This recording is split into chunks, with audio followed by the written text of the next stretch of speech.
एकेकाळी डोंगराच्या मधोमध वसलेल्या एका छोट्या गावात लीला नावाची एक तरुणी मुलगी राहत होती.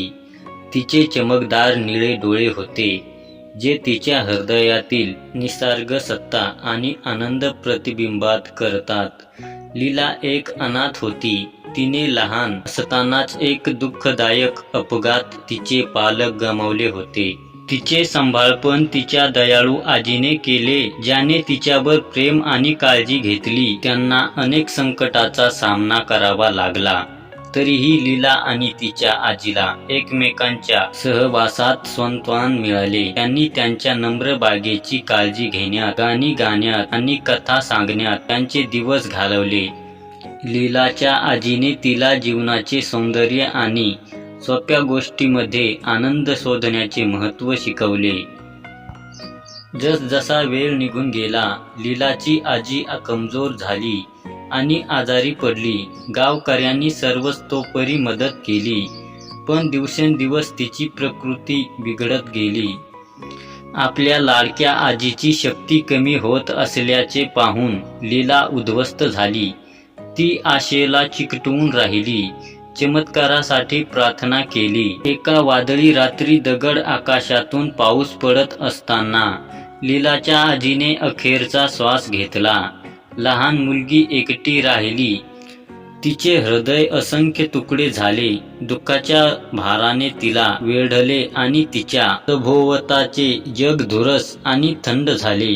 ग्रामस्थांनी लिलीभोवती एकच गर्दी केली आणि त्यांचे शोक आणि सामर्थ्य दिले, पण आजीच्या अनुपस्थितीमुळे निर्माण झालेली पोकळी काहीही भरून काढू शकली नाही. दिवसाचे स्वरूप महिन्यात आणि महिन्याचे वर्षामध्ये झाले, परंतु लीला खिन्न अवस्थेत अडकली. ती तिच्या पूर्वीच्या स्वतःची फक्त सावली बनली.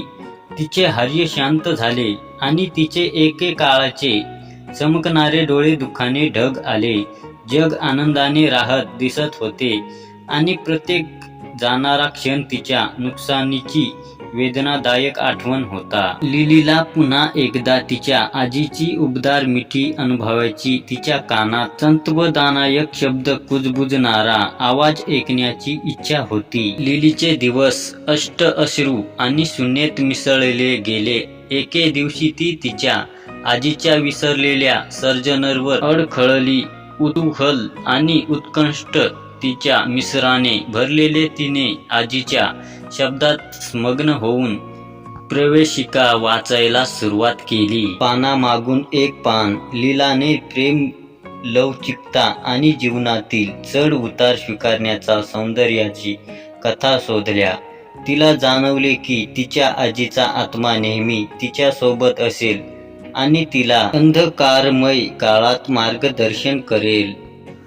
नूतनीकरण शक्ती आणि दृढीयाने लीलाने तिच्या आजीच्या स्मृतीचा सन्मान करण्याचा निर्णय घेतला. त्यांनी सामायिक केलेल्या आठवणी आणि शिकवलेल्या धड्यांमध्ये समाधान मिळवून तिने पुन्हा एकदा जीवन स्वीकारले. तिने इतरांना मदत करण्यासाठी आपले मन ओतले, जसे तिच्या आजीने तिच्यासाठी केले होते.